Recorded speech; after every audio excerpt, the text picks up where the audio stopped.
We are constantly counting the cost, weighing decisions and outcomes.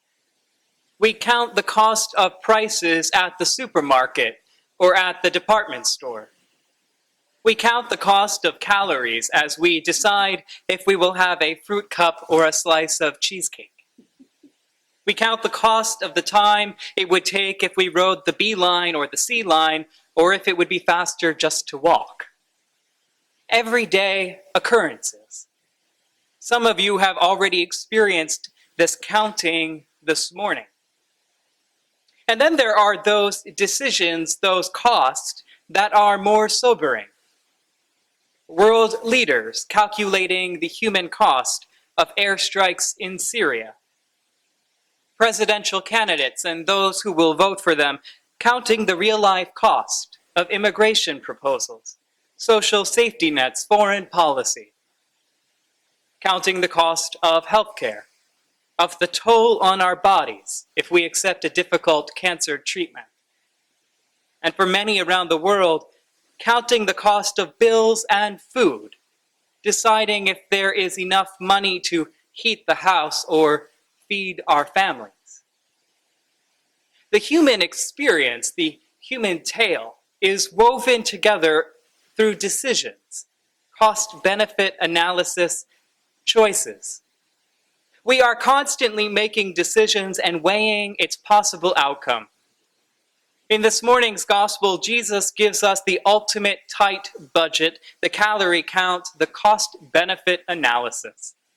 And his words are as bold can be. Anyone who comes to me but refuses to let go of their father or mother or spouse, yes, even one's own self, cannot be my disciple. Anyone who won't shoulder his own cross and follow behind me can't be my disciple. Simply put, if you are not willing to take what is dearest to you, whether plans or people, and kiss it goodbye, you can't be my disciple. There it is. Black and white, no sugar added. If you want to be a disciple, a follower of Jesus, if you want to claim the identity of Christian, you have to make some pretty tough decisions. And to really make his point, Jesus tells the gathered crowd that to really follow him, to really be a disciple, they have to reject their parents, their beloved, even their own children. And not just that, but their houses, their incomes, their trade, their family names and customs. Either you're in it all or not at all. I don't know about you, but even if this is a metaphor, even if this language was used by Jesus simply to make his point, it's pretty unsettling for me. You see, one thing that is core to my interpretation of Christianity, a foundation of my belief system, is the notion that the love of God is extended to everyone, and it's free. I've been told that since I was old enough to repeat it back. There is nothing I need to do, there is nothing you need to do to earn the love of God. It is completely free. And it's not just a central belief of mine alone, but of many Christians around the world. Whole schisms and reformations have occurred because of this idea. Entire churches formed on this notion. The love of God is freely given. It flows to me, and it flows to you. There's nothing you need to do to earn it. So imagine my surprise when I came across this reading in the Bible, and the section heading read, "The Cost of Discipleship." And that figures. Nothing in life is free. But not quite. You see, that promise, the love of God, that's free. And quite honestly, that might be all we need. That promise that the one who created us lives and breathes alongside us, extends unrelenting, unending love. The promise that one day when we breathe that final breath, We rest in the love and mystery of the divine. What more could we ask for? But see, what Jesus is talking about this morning, this isn't about our eternal destiny or our salvation, or even our ability to be welcomed into the love and care of God. This is about the character of our Christian lives. This is a serious venture, Jesus tells us this morning. Christianity is not a spectator sport.